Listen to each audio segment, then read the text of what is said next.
Here's our final video for Module 2. Today we're going to be talking about air pollution. Keeping in mind that anything that is toxic is considered to be a pollutant. So these are all gases that are in our atmosphere that are considered to be toxic to living organisms.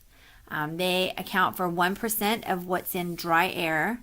Remember, it's 78% nitrogen, 21% oxygen, 1% other. And keep in mind also that you can find natural sources of all these pollutants as well as man-made sources. And while we can regulate man-made sources, we certainly can't regulate all the natural sources, so there would be no way we could ever get rid of everything, all the pollutants that are in the air, regardless of how fantastic government regulations and all of that would be. First, we're going to talk about our sulfur oxides. Sulfur oxides are a molecule that are made of sulfur and oxygen. This is two different gases. Man-made sources are going to be produced through burning fuels. Any kind of fuel is going to produce a sulfur oxide. One of the biggest ones in America is coal burning. A lot of our coal factories, they burn coal and use that to make electricity. That produces the electricity that's in our homes and businesses that allows us to live the life that we're used to living.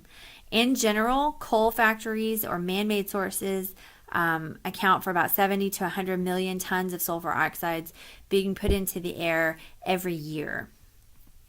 Natural sources usually are, one of the biggest ones are volcanic eruptions.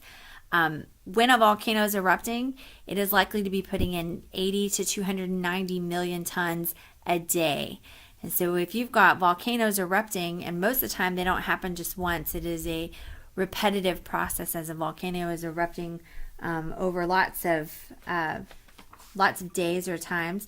So like when Mount St. Helens erupted in 1980, it was producing 80 to 250 tons of sulfur oxide every day, and it erupted for months at a time.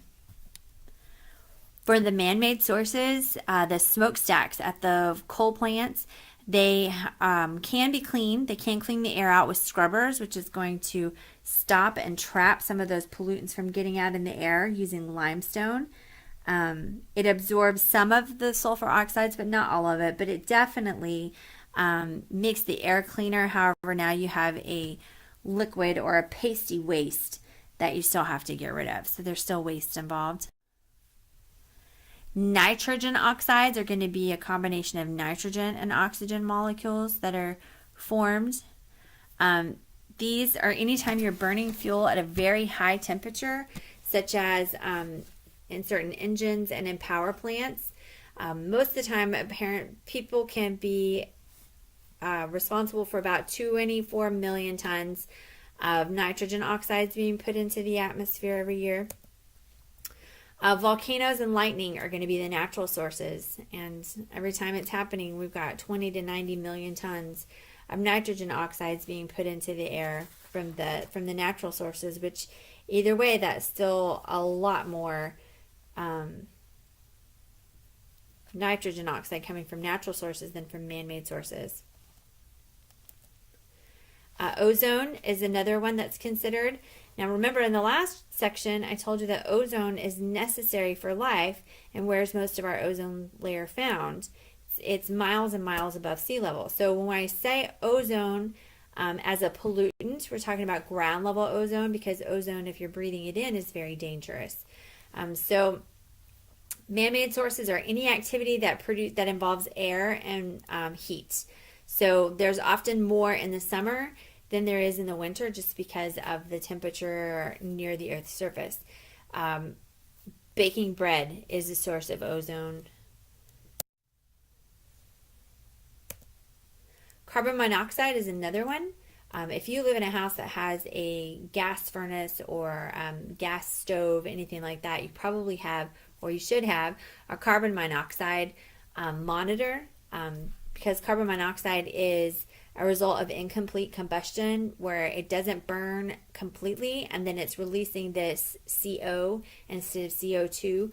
It's releasing CO, and it's odorless and tasteless. You don't know it's happening, but it is very deadly, even at low concentrations. So this happened in automobiles a lot. You may have heard stories or like seen it in TV where like somebody would lock themselves in their garage with their car on and then die from carbon monoxide poisoning. What happens is that in the automobile, the incomplete combustion happening inside the engine would release carbon monoxide out into the environment. When you're out driving around, it's not a huge deal because the concentration would be low when it's mixing with the air. But if you're in an enclosed area, like in your car or in your garage, it can be very dangerous. They added catalytic converters to automobiles that will take that carbon monoxide that might be being formed in the engine and turning it into carbon dioxide, which is a lot less deadly. If you look at overall the air, we would say that today it's cleaner than it was even 25 years ago. Part of that is to do with the regulations, and it doesn't matter which pollutant you measure, the concentration is lower today. Started taking greater care of our environment, which is good, something that God has put in our hands. He told us that it was our job to manage and take care of the world, to subdue it, and to have authority over it, and we wouldn't be doing a good job of that if we waste what we have. So taking care of our job is part of the purpose of why God has put us on this planet. So it's good that we are taking better control and cleaning the air. So things like the scrubbers and the catalytic converters, other means of regulating pollutants. What that does, though, I mean, it makes the air safer to breathe, but it also increases the cost of goods. Things are more expensive because the industry that is making it for us, they're having to spend money on ways of cleaning up their emissions, and by doing that now they pass the increased cost of making things onto the consumer, which is us, which isn't any fun to pay more for something that the company has made. What it has come down to is that we figure that most pollutants, they're dangerous enough that it's worth the cost of making sure that the companies are making them as clean as possible. So pollutants are dangerous and it's worth the cost. So this would be a cost benefit analysis. You have to look at how much it costs to get this done, and is it worth that benefit to have it done that way. There have been a lot of instances where governments have to look at it and say, is this worth the cost to put in the regulations?